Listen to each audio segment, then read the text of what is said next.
Hello, friends, and welcome to the Aspen Ideas Festival Supreme Court panel. The Supreme Court, as always, has checked in with the organizers of the Aspen Ideas Festival and has thoughtfully handed down its affirmative action decision moments before we convene. And we are here to discuss the momentous decisions that the court has handed down in the past few weeks, including affirmative action, the future of American elections, the future of the Voting Rights Act, and much more.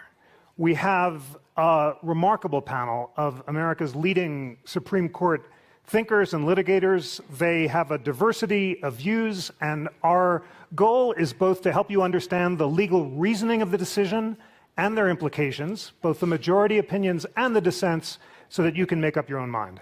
So we're going to jump right into it. I am thrilled to introduce, first of all, Neil Katyal of Georgetown Law School, Hogan Lovells, one of the leading Supreme Court litigators who has just won the independent state legislature case.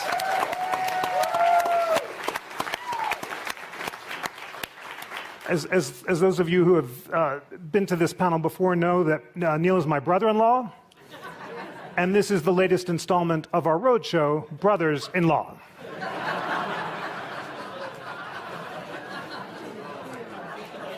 Next to Neil, we are thrilled to welcome Pam Karlan of Stanford Law School. Pam is one of the leading constitutional thinkers of America, and it's so great to welcome her to Aspen, and also to welcome Clark Neily of the Cato Institute, a leading thinker, and it will be great to have his perspective. Let's jump right in with the affirmative action decision. The court, by a 6-3 vote, has held that the affirmative action programs of Harvard and the University of North Carolina violate the Equal Protection Clause. The court repudiated the holdings of the Bakke and Grutter cases, which had held that educational diversity is a compelling interest. And the court said that the only way to justify racial classifications under the Equal Protection Clause are to show that you're remedying identifiable race discrimination in the past, or you're avoiding an emergency in the future. And because educational diversity is neither of those things, it can no longer be considered a compelling interest. Clark, why don't you lead us off?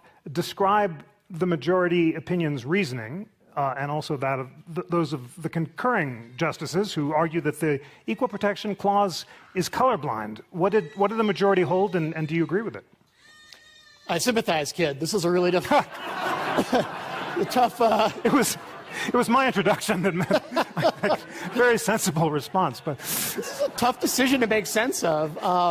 Even there's a disagreement between the Chief Justice who wrote the majority opinion and Justice Thomas who wrote a concurrence about whether they did or didn't overrule prior precedent, including particularly the Grutter case from University of Michigan on the question of whether achieving diversity on campus is a sufficiently compelling governmental interest. So it's really going to require a deep dive on these lengthy opinions. I forget what the page count is. 239. 239. I knew Pam would know for sure. It's a lot to digest, and I'm just going to be really honest with you. I haven't had time, but I think I can still, sort of try to hit the highlights. And what it comes down to is this. I think there are three questions that these cases present. The first is whether it's ever permissible to use race in deciding whether to admit a student to either a public university like the University of North Carolina or a private university that receives federal funds under Title VI, that is controlled by Title VI of the '64 Civil Rights Act. And Harvard does take federal money. So while the Constitution doesn't forbid Harvard from using race, the argument is that as a recipient of federal funds, they have a statutory obligation to essentially be colorblind, or at least to stay within the parameters of however much race the Supreme Court says a university is allowed to use. So that's the first question: can you take race into account? Second question is, if so, to what extent? The argument that Harvard made in court essentially was, look, it's a small part of their decision. We have a holistic approach. We take into consideration a tremendous number of factors, and race is really just one of those. And then third is a more practical question, namely, what is the university really doing. And there was actually a lengthy trial, a bench trial, meaning a trial in front of a judge in the Harvard case that produced a significant body of evidence that was not prior to that, had not been made public, about how Harvard's admission process actually worked. And one of the most difficult things, I think, for Harvard to sort of contextualize, I was about to say run away from, but I don't want to be pejorative yet, was that the admissions policy at Harvard had a significant impact on applicants of Asian descent. My wife is half Japanese. My kids, therefore, are quarter Japanese, and so this is something, an issue of particular concern in my household. And there was, I think, rather compelling empirical evidence that Asian students had to perform substantially better across a whole variety of measures in order to have a chance of being admitted to Harvard. There was further evidence that if Harvard had a strictly kind of colorblind approach to admissions, that something like 46% of the student body at Harvard would be Asian. And the idea that even if, for example, we say that it's permissible for a university to take race into account, perhaps even to try to remedy past discrimination, which is something that featured heavily in both Justice Sotomayor's and Justice Jackson's dissents, what this case, to me at least, brought forth was that that's not always cost-free. And so if one group is going to receive a preference, which Harvard clearly was doing for African Americans and people of Hispanic descent, then other ethnicities may end up getting short shrift. And it's pretty clear at Harvard that Asians were, in fact, getting short shrift. And so those are really the three questions that I think are in play in this case. Can a public or publicly funded academic institution take race into account? If so, to what extent? And then third, what are they really doing? Put aside what they say they're doing, what are they really doing? Going forward, I think it's clear that universities will be able to continue to take race into account to some extent. Chief Justice Roberts was very clear that applicants will be able to write about their experience in their essays, for example, what it has meant to me to be a member, not me, but what it has meant to a hypothetical applicant to be a member of a particular ethnicity, what hurdles have you had to overcome as a result, and that would be a permissible way going forward for universities to take race into consideration to at least some extent. The devil is really, I think, going to be in the details in terms of how the schools respond and what the courts say about how they've responded. Thank you so much for setting up so well. Pam, there is a practical question about how race can be used moving forward, and as Clark said, Chief Justice Roberts observed that universities can continue to encourage students to write about race on their essays as long as they tie that to particular challenges or adversity that they've overcome. And there was one other exception saying that the military could continue to take race into account. In practice, what do you think the effect of the decision will be, and how will affirmative action be changed at universities? So I should say that I'm speaking here in my personal capacity because when I was at the Department of Justice in the Civil Rights Division, I worked on DOJ's amicus brief in the Harvard and North Carolina cases.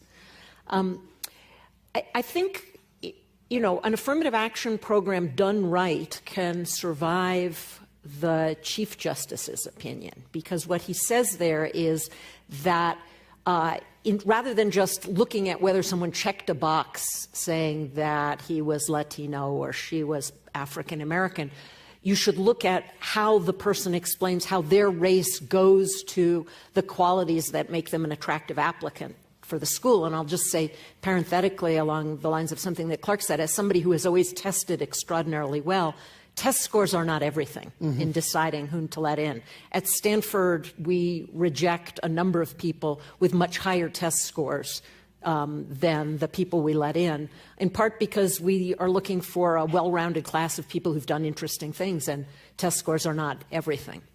So that means that schools will have to look more carefully. And the one concern that I have about this in the short run is for students who are upper middle class, or who have gotten scholarships to go to excellent private schools or the like, they will have guidance counselors who will be able to tell them how to write the kind of essay that will talk about their experiences in a way that will help to make them an attractive applicant. For students who are going to underfunded public schools in the middle of nowhere with a ratio of students to guidance counselors of 400 or 600 to 1, they are not going to understand how this new process works. And so they are less likely to write the kinds of essays that will make them attractive candidates under this kind of new regime. So that's the first piece of this. The second thing to look at, though, is there are cases coming down the pike that the court didn't address in its opinion today that are worth understanding. And the next one up, I think, is going to be the Thomas Jefferson case. For those of you who are not from the Washington, D.C. area but are from the New York area, Thomas Jefferson is the Bronx Science of the D.C. metro area. It's a school. It's a math and science high school. It's incredibly selective. It's a public school, and they changed their admissions policies recently to get rid of a test that had a huge disparate impact on Black and Latino applicants, and to use a race-blind process. And that race-blind process has been challenged because the reason they adopted it was to increase the diversity, racial diversity in the school. And if that case goes to the Supreme Court and is decided, then we're in a very different, I think, very different world going forward, talking about what schools can do to make their classrooms diverse. I'm so glad you flagged that crucially important case for our audience. And as Pam Karlan suggests, the big question moving forward is whether any race consciousness is unconstitutional and a violation of federal law, even if it results in the adoption of facially neutral policies. Neil, help us think through the really important litigation on the horizon. Pam suggested a gap between the majority opinion and that of Justices Thomas and Gorsuch.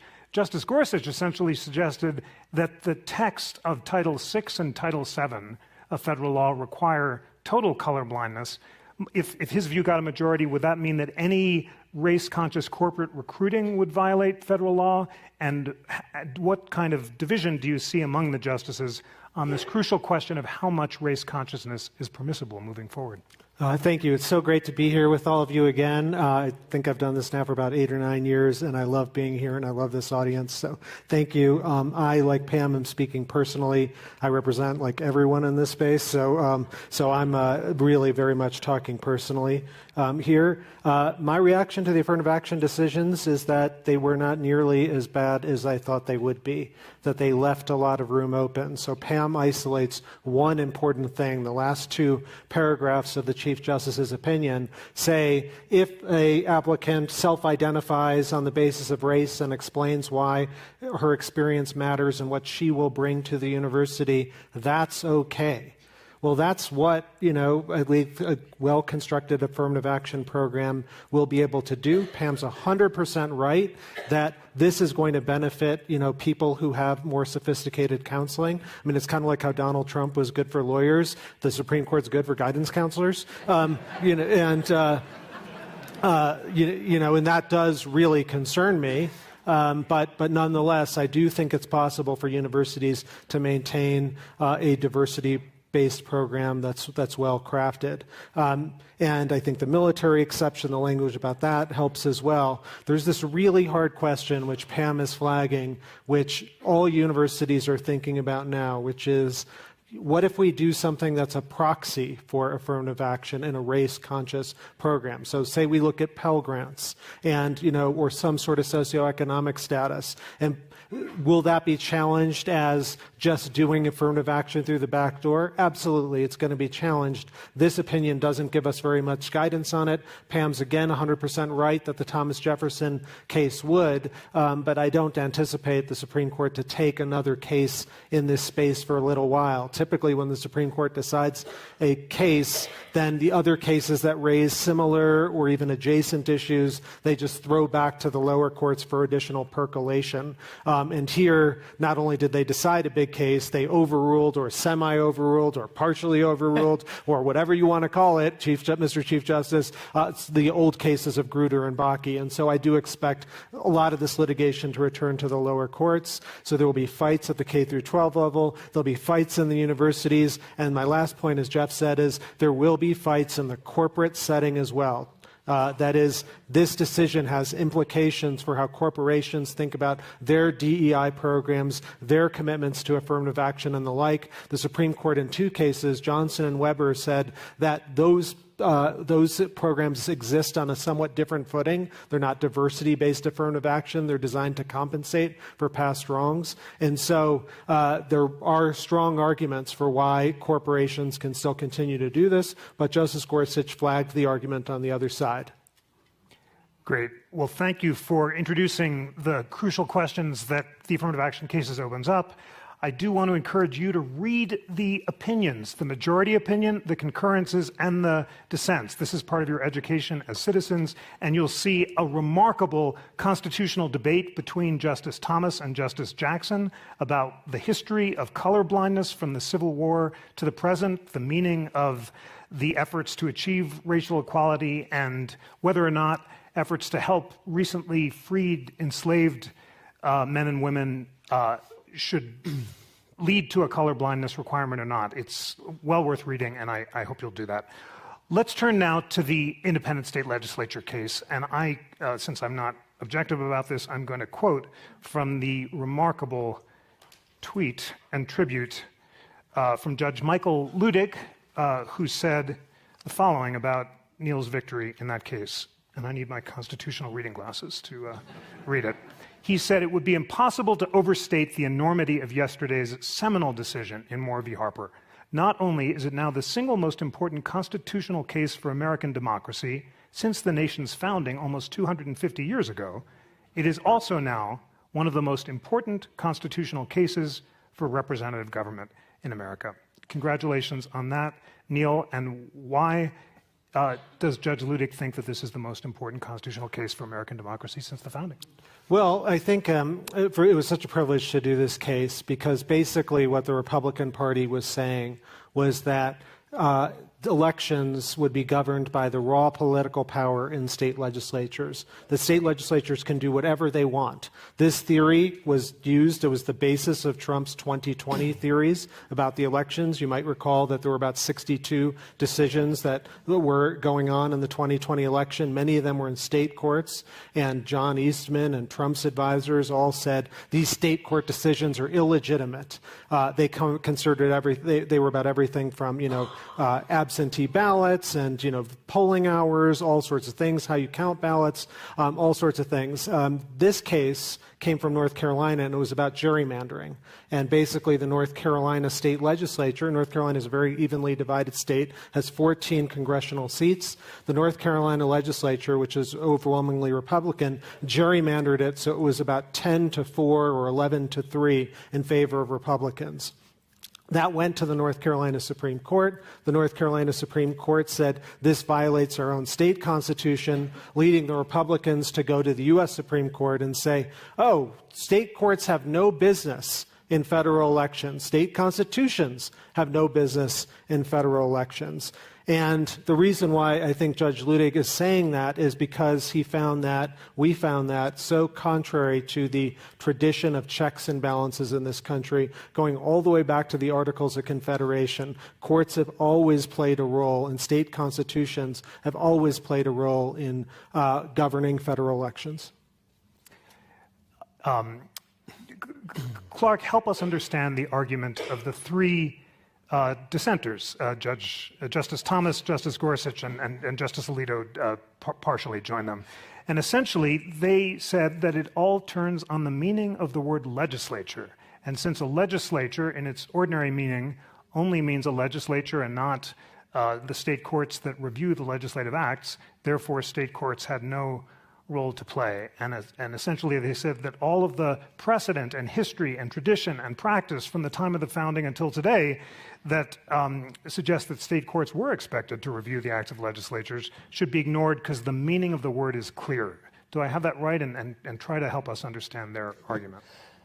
Yeah, I think you have it right. I'm trying to pick my words carefully here, but I guess I'll just throw caution to the wind since I'm the libertarian on the panel and I know what's expected of me. I think this is such a stupid question that I'm amazed the Supreme Court had to get involved, right? It's like, if I have to stop this car and deal with you kids in the back seat, I think it flows from this ridiculous kind of hypertextualism that we sometimes see. And I'll give you an example. The 16th Amendment says that Congress shall have the power to lay and collect taxes on incomes. And the argument in the North Carolina case strikes me as if somebody said, oh, well, the 16th Amendment says Congress shall have the power to lay and collect taxes. So the IRS can't collect taxes, it has to be Congress. That is a preposterous hypertextualism that's I think, unhelpful and unworthy. And to me, that's a spirit that animates this dissenting opinion, animates the arguments that were made below in the North Carolina case. Another example on the other side would be, the Second Amendment says that the right of people to keep and bear arms shall not be infringed. Putting aside the militia clause, are we really going to interpret the word arms to be every single thing that is an arm, including nuclear weapons? No, that's preposterous. But that would be the kind of hypertextualism that I think is both unhelpful and unworthy of such an important document. And I think it belittles a document to approach it in that way and to sort of fail to keep perspective that this is first and foremost a framework for government, a framework for a particular kind of government, liberal government and rule of law government. And that's the spirit that, in my judgment, prevailed, that animated Neil's arguments and that prevailed in the Supreme Court. And any other result, I think, would have made, frankly, a kind of a mockery of what is very clearly the spirit of this document. Wow. Significant words from you, Clark Neily. You are one of the leading Second Amendment defenders in this country. You've won some of the major Second Amendment cases. And to learn that you're not a fan of that hypertextualism, to put it mildly, is notable. Pam, help us understand the significance of this debate. And I should say that the three of us are going to have an advanced credit seminar tomorrow morning about how to interpret the Constitution, where we'll dive into these questions of differences among originalists, textualists, pragmatists, and so forth. But there's a big divide, to put it mildly, between the, let's call them traditional originalists, including Justice Kavanaugh and now Justice Barrett in Neil's case, as well as the Chief Justice, and Justices Gorsuch and Thomas and Alito. And the hypertextualists, as Clark described them, would have denied courts any role to play in reviewing elections, as well as requiring a degree of colorblindness that's far more extreme than the more traditional originalists. So help us understand the nature of the debate and what are the consequences of this hypertextualism moving forward. Sure. Can I just back up 1 minute, though, and say a little bit about one of the big pieces of significance about Neil's case here, and that is the Supreme Court of the United States took itself out of the business of policing political fairness in gerrymandering cases in the Rucho case a couple of years ago. And so the only place you could go to claim that there was unfairness in the way the state legislature draws congressional districts or draws state legislative districts or the way your city council districts are being drawn is to go to the state courts. And the court said there, go to the state courts. And then to turn around and say, but the state courts can't do anything either, was deeply problematic. So that's the first big thing I think to note here. Second big thing to note is what the Supreme Court has done here, and this is, I think, Chief Justice Roberts at his most clever institutionalist in some ways, is he has not taken the U.S. Supreme Court out of the business of policing what state Supreme Courts do. He's left open the question of when has a state court gone beyond traditional judicial review and really started to impose its own notions of fairness. So it'll be really interesting to see how that plays out. Now, what you're seeing, I think, in a lot of the cases in front of the Supreme Court, and I think this may be what you're getting at in part, Jeff, is there are justices who are institutionalists and who are thinking about, in the long term, what's best for the court to kind of retain its power and to retain its central position. And Chief Justice Roberts is an example of this. And then there are what Leah Littman's referring to as the you only live once justices, the YOLO court justices, who are grabbing for as much right now, given how these arguments play out right now. And that's what I think is going on with the independent state legislature doctrine, that, as Neil says, it started out as something that was far cleverer than it was wise, far more textual than it was contextual. And as a result, it looked like something that would be good for one side in the political debates now. And I think that's what drove the justices to that position. I would have been very surprised if they had adopted the kind of independent state legislature doctrine in the way they did in a case where it was going to advantage the Democrats tremendously. I would have been very surprised.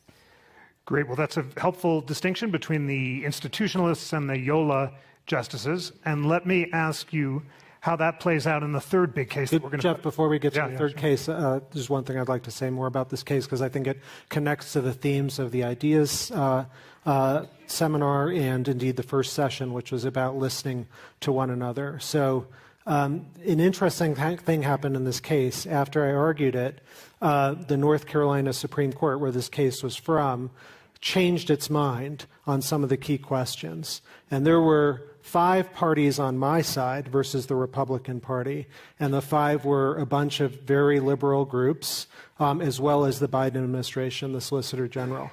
And when that decision by the North Carolina court was made, these folks all went to the United States Supreme Court and said, get rid of this case, get rid of Moore versus Harper.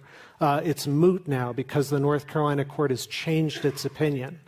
And they thought they were going to lose.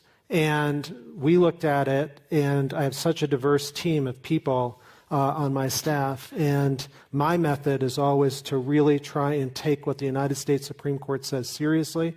We live in a kind of soundbite caricature age, and I looked at it, I thought about it, and I said, I think we're going to win the case, and I think that these people are having a knee-jerk reflexive reaction to what the U.S. Supreme Court is about.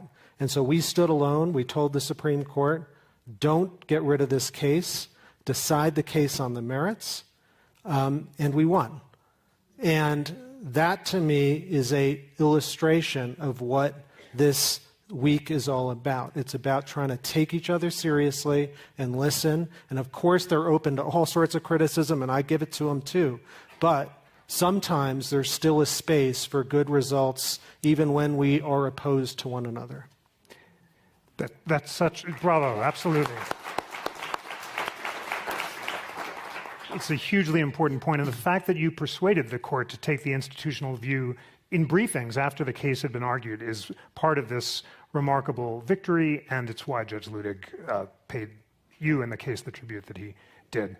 Well, the theme of institutionalism is raised by our third case, which is the Alabama voting rights case, the Milligan case. This is one where Chief Justice Roberts and Justice Kavanaugh joined the liberal justices in refusing to strike down Section 2 of the Voting Rights Act, which requires legislatures to be race conscious when there's been evidence of racially polarized voting, and in the process to preserve one of the last parts of the Voting Rights Act that remains available. Pam, you're America's voting rights expert. It's a complicated case, but help us understand it and why it once again reaffirms Chief Justice Roberts' institutionalism.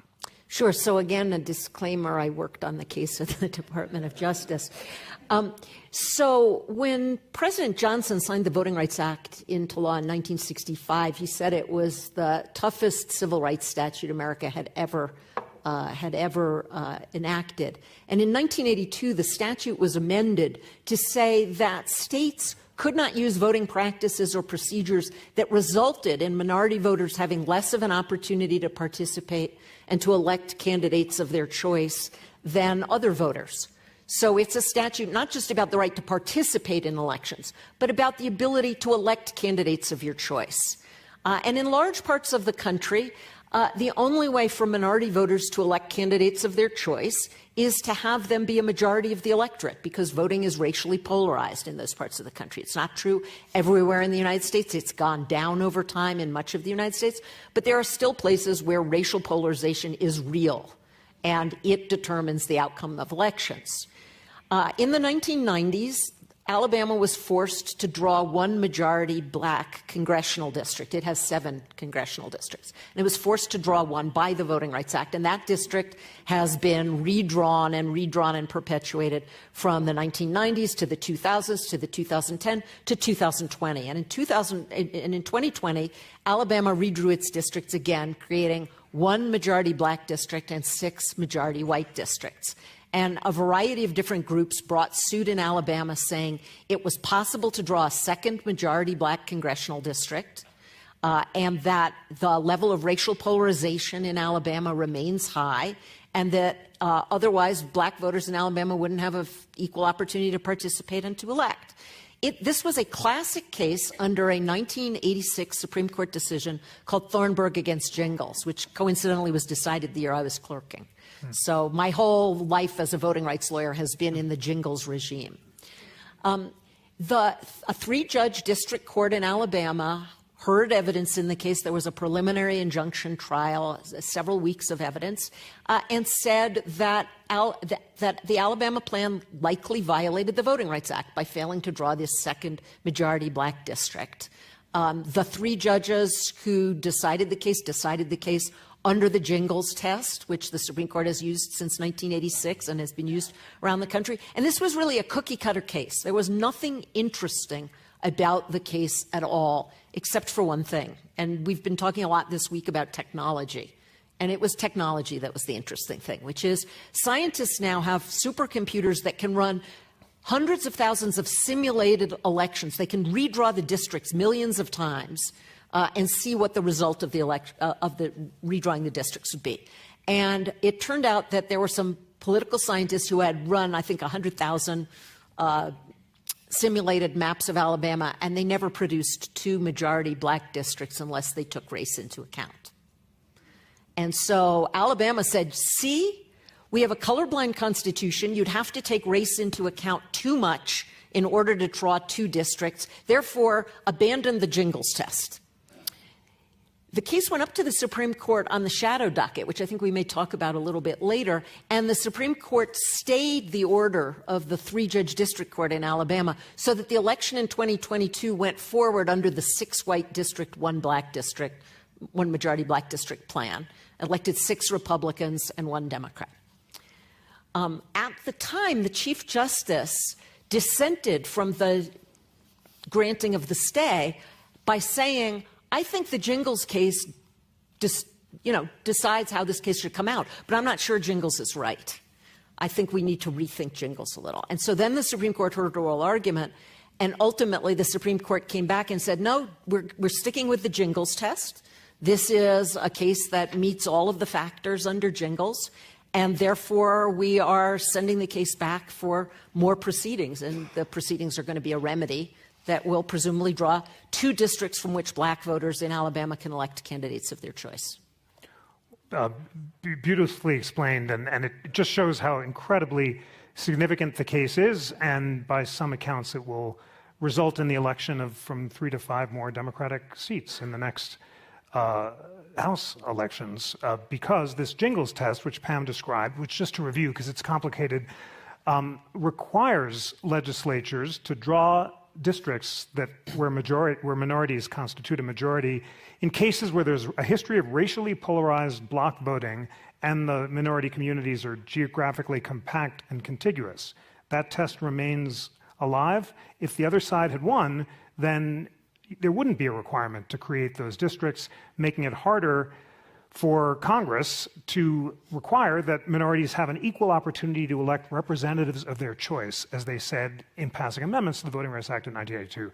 Clark, just to bring this back to a version of the colorblindness debate, Justice Thomas, in his dissenting opinion in Milligan, said essentially the Constitution is colorblind, and therefore the voting rights amendments violate the Constitution. Congress wasn't allowed to say in 1982 that legislatures have to take race into account to give minorities an opportunity to elect representatives of their choice.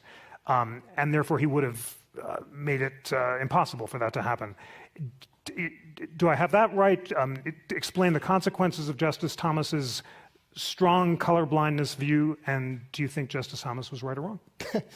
Let me start by saying that I have as much trepidation about talking about voting rights in front of Pam Carlin as I would about pop music in front of Taylor Swift.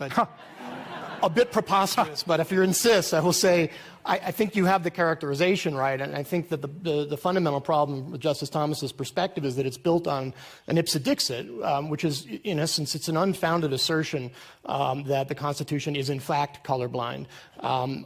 I'm a hardcore libertarian, and I take equal protection very seriously, as I know we all do. Reasonable people can differ about what that means, but I don't think that it incorporates an absolute requirement of colorblindness, and I think we can think of a number of settings in which that would be extraordinarily problematic. Pam and I were talking about one earlier, which is some prisons are heavily self-segregated along racial lines. There's a whole interesting kind of anthropology about why prison gangs tend to be, they're almost exclusively based on race. And the idea that a prison could never take into account the fact that if you mix some of these prison gangs together, you will have a riot, I think is preposterous. I'm not saying that Justice Thomas would take a different view. In fact, he's written a dissent in which he doesn't embrace that view. But that seems to undercut, to me at least, his categorical assertion that the Constitution is colorblind. So if we reject that, which I do, then we have to have a more thoughtful discussion about to what extent may the government take into consideration racial ethnicity, and to what extent is the government's own history of complicity in disfavoring, and disfavoring, look, that's a euphemism, in, supporting a system of chattel slavery, of enslaving human beings, and then propping up a system of racial apartheid in the wake of the Civil War. The idea that that's not relevant, I think, is also preposterous, and Justice Jackson makes that point in her dissent in the Harvard and UNC cases today. So I think two things are true. I think it's quite clear that the Constitution is not literally colorblind, but then at the same time, it's not a carte blanche. That doesn't mean that the government can just do anything it wants when it comes to race. It's a much more nuanced and a much more challenging opinion, and for nuance and intellectual, analytical virtuosity, I would defer to Pam. Great. Well, Neil, help us understand this debate between Justice Thomas and Justice Jackson about whether or not the Constitution is colorblind, which plays out in both of these cases. And then what's the significance of Chief Justice Roberts' decision to join the liberals in this voting rights case and the conservatives in the affirmative action case? Does he think the Constitution is always colorblind or not? So the Alabama case, just the same disclaimer, that's my team's case, so speaking personally and the like. I think Justice Thomas, like today, it's quite remarkable. He says, for example, the Freedmen's Bureau is race neutral. I've read a lot about the Freedmen's Bureau. Nobody I've ever heard of it describe it as race neutral. It was set up after the Civil War to basically protect the freed people, the former slaves. The whole point was it was race conscious. And so there is a race consciousness that was built into the foundations of the 14th Amendment in the 1860s. Of course, Congress was thinking about doing special things for them. We had to. We had an obligation after they had been enslaved for so long. But yet, Justice Thomas is caught between his embrace of history as his method and the fact that history here totally looks the other way. It totally goes the other way. I mean, I was struck, I think Justice Jackson has had a remarkable first term, unlike any other justice in my lifetime at least. As I say, I've been involved in every one of these affirmative action cases for 25 years. I've never heard the point that Justice Jackson made in the affirmative action arguments. She said to the challengers, she said, okay, can I write this essay? I'm applying to the UNC. I'm a fifth-generation North Carolinian. My father went to UNC. My grandfather went to UNC. His father went to UNC. It's really important that I go to UNC. Answer from the challenger, yes. Okay, now can I write this essay? I'm a fifth-generation North Carolinian. My great-grandfather couldn't go to UNC because he was enslaved. My grandfather couldn't go because of Jim Crow, and my father faced the lingering effects of that as well. Can I write that essay? And there wasn't a very strong answer to that, which is why I think you see the Chief Justice bracket that. But someone like Justice Thomas isn't bracketing that. Justice Thomas is saying, nope, race neutrality, race neutrality, race neutrality, wanting to get rid of a lot of the texture and history of this country's relationship to race. And I don't think we can talk about the Alabama case without understanding that this Supreme Court has had a concerted attack on minority voting. And most powerfully, 10 years ago this week, in the Shelby County case, striking down a different provision of the Voting Rights Act than the one Pam was talking about, sections 4 and 5, which was kind of the heart of the act, which said basically, when a jurisdiction that has a history of race discrimination wants to change its voting rules, it's had to have pre-clearance from either a judge or from officials in Washington, D.C. And the Chief Justice, in an opinion 10 years ago that I think is one of his gravest mistakes, said that that was unconstitutional, that it treated states differently and violated what he called the equal footing doctrine, and joined by all the conservatives on the court. The equal footing doctrine is a really interesting doctrine because for someone who claims to be a textualist, as these folks do, there is no equal footing doctrine in the Constitution. You can look up, down, and sideways. It isn't there. But it's a made-up doctrine used to basically eliminate this key provision in the Voting Rights Act. And it really does show how far we've gone. I mean, my 46 arguments ago, I guess in 2009, I argued the predecessor case, Northwest Austin versus Holder, in which the court 8-1 upheld that same provision of the Voting Rights Act. And just 4 years later, they strike it down. And so I am very worried about the court on voting. The Alabama case was an extreme case. Those 3 judges that Pam Carlin was talking about, 2 of them were Trump appointees, and yet they found the same problems that Pam identified. It was an easy case. I'm worried about the next one. Can I just add one thing here, which is about the history? And it is that if you look at what the 14th Amendment says, a lot of people stop after reading Section 1 of the 14th Amendment, which is the Equal Protection Clause and the Due Process Clause, and they never get to Section 5 of the 14th Amendment, which was the section that says Congress shall enforce the provisions of this article. And the reason that provision is there is because the Congress that proposed the 14th Amendment and the people who ratified the 14th Amendment did not trust the Supreme Court to protect the rights of black people, because their experience with the Supreme Court and black people was Dred Scott. And the Voting Rights Act is one of the signature examples of Congress using its Section 5 powers to say, here's how we understand equality to be. And this was not a partisan issue. It was not a partisan issue in 1965. Every one of the extensions and amendments and strengthenings of the Voting Rights Act was signed into law by a Republican president. In the case Neil was talking about, the Northwest Austin case, and then in the Shelby County case, I had the privilege to represent the bipartisan leadership of the House of Representatives in support of the act. And so, politics didn't used to have the kind of racial connotations in the late 20th century that it now seems to be having again, and that's a real problem. And in fact, in the argument to Northwest Austin, Justice Scalia asked my co-counsel, this act was authorized in 2006 and it was voted for unanimously in the United States Senate, 98-0. And he says, that must have been symbolic. Nothing important passes 98-0. And I'm sitting there in the chair looking at him and I was like, if I were up there, I could drop the mic and be done with my life as a Supreme Court lawyer, because I would say, Mr. Justice Scalia, your confirmation vote was 98-0.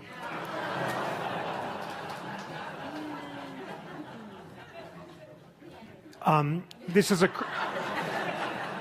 it's a crucial debate that we're having, which we're going to continue tomorrow. But I think Neil helpfully, puts his finger on it when you say that Justice Thomas is caught between the text and history. And as I understand his argument in both the affirmative action and the voting rights cases, he's saying because the text is clear, because the text obviously requires colorblindness, we don't have to look at the messy history, which suggests that in the years before and after the 14th Amendment, there was race consciousness. And it's a version of the argument that he made in the independent state legislature case. Because the word legislature is clear, we just don't have to look at all the history, which suggests that no one ever expected to exclude state courts. Of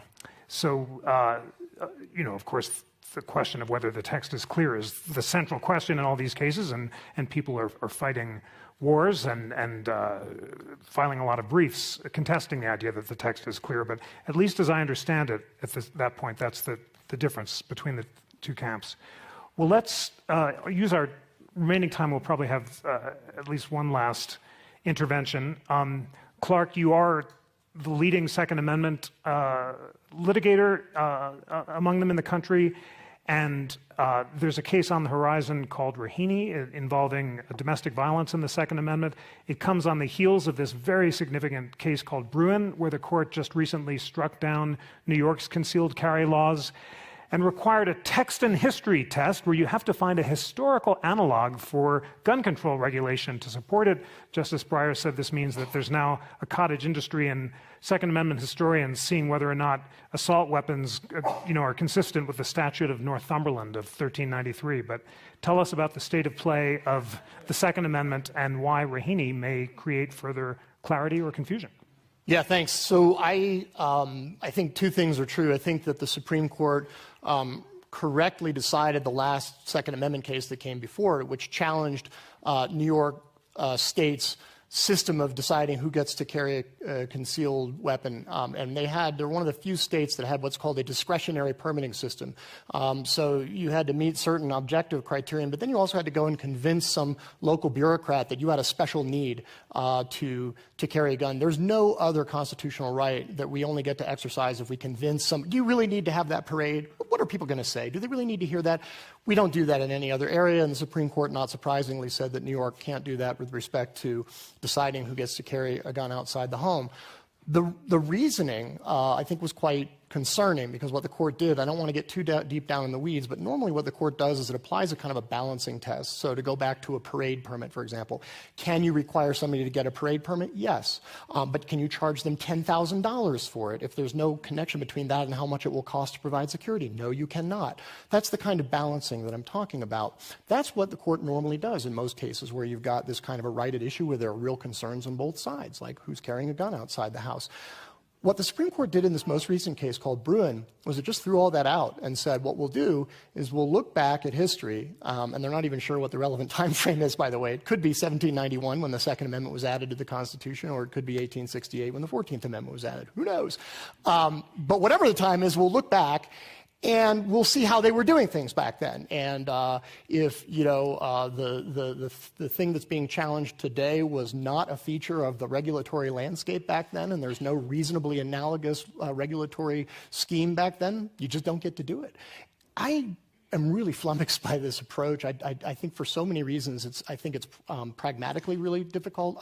I think just even sort of jurisprudentially, it doesn't really make a lot of sense to me. Like, why would we look back at a time, when people were carrying muskets and like shooting wild turkeys, like literally on the way to work because everybody lived in the country. Not everybody, but it was a different time. And of course, there were no high-capacity weapons back then with ammunition that would shoot through three walls. I just, and I am a Second Amendment guy, as you know. I think some of you know.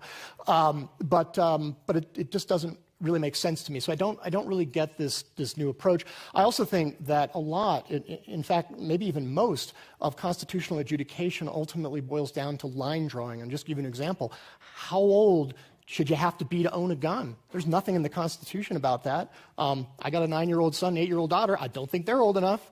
On the other hand, you're eligible to serve in the armed forces when you're 17 years old, and you'll be given a firearm and told to go kill people with it. But then to say to you, oh, but if you're a civilian, no, it's tough. It's a line drawing challenge, and it is a challenge. I just don't see how this, what we now call the text, history, and tradition approach that was announced in this Bruin case helps us do that.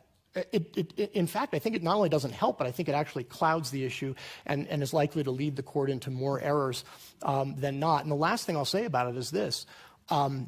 There's an astonishing footnote in the majority opinion in Bruin that's also picked up on by Justice Kavanaugh in a concurrence that says, in effect, nothing in the opinion today should cast into doubt the legitimacy of states requiring a license to carry a gun outside the home. Guess what? There was no licensing requirement, either at the founding or in 1868. So everything in those opinions calls into question this requirement that half the states now have to get a license before you carry a gun. And to just blithely assert that this new text, history, and tradition approach doesn't call into question the government licensing of who can carry a gun, is absolutely mystifying to me, and I think, frankly, a bit disingenuous.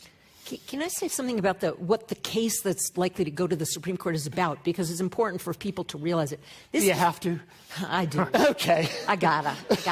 This is a case that involves a man who was subject to a domestic violence restraining order after he threatened his partner with a weapon. And now he challenges, and he was then convicted for carrying a gun after the restraining order was issued against him. And his position, which succeeded in front of the Federal Court of Appeals, was essentially there were no laws like this in 1868. But do understand that in 1868, domestic violence wasn't a crime, marital rape wasn't a crime. So to say we should look back to those times to figure out whether carrying a weapon today after you've threatened your domestic partner with a weapon is a core constitutional right takes things very far. And the other thing I'll just say about this is one of the things about Supreme Court opinions is justices often join on to stuff that they're not going to stick with the next time around. So it'll be interesting to see how many of the justices who joined the opinion in Bruin peel off when it comes to felons in possession or domestic violence restraining order folks in possession.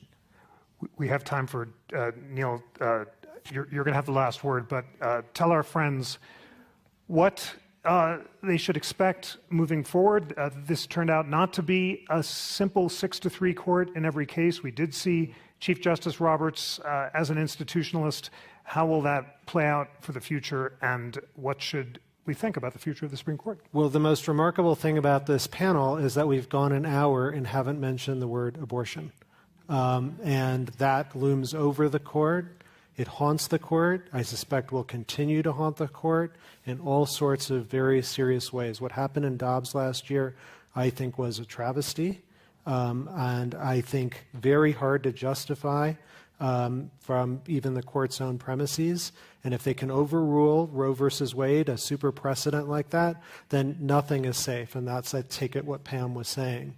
So I think this year the court looks very different than it did last year in terms of just the composition of its decisions. Like if you were to ask last year which justices were in the majority the most, it was the Chief Justice and Justice Kavanaugh, 95% of the time in the majority. This time, I only have the data for the first 40 cases decided of the 60, haven't compiled the rest. But of those first 40, Justice Sotomayor was the justice in the majority the most, and it was Alito and Thomas who were in dissent the most. So this is looking like a different term. The question is, will that continue?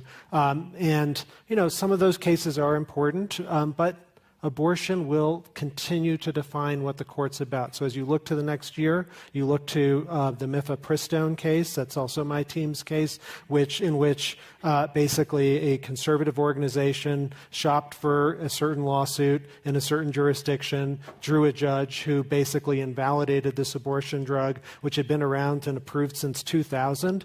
And the theory by which the judge allowed that to happen said, well, doctors have legal standing because their patients might take the drug and have some adverse side effect.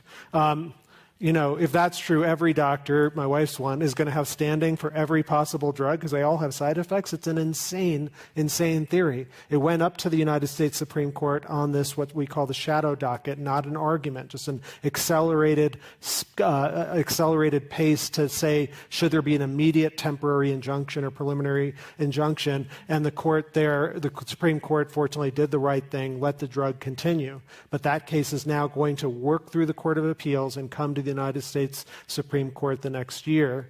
And there will be other abortion cases as well. And I think that will be the haunting issue of our time. Well, thank you for that. And most of all, friends, as you've listened to this remarkably illuminating panel, you have a sense of the need for each of you to read the opinions. You cannot make an informed judgment about whether you agree or disagree with the court unless you take the time to read the majority opinion, read the concurrences, and read the dissents. These opinions are written for you, and if you accept my assignment and pick one of the decisions that we've been talking about, affirmative action, the independent state legislature, voting rights, and read it through, you'll see it's not just written for lawyers, they're written for ordinary citizens, and they allow you to make up your own minds. Most of all, I want to thank my panelists for having educated all of us and provided a model for civil discourse about the U.S. Constitution.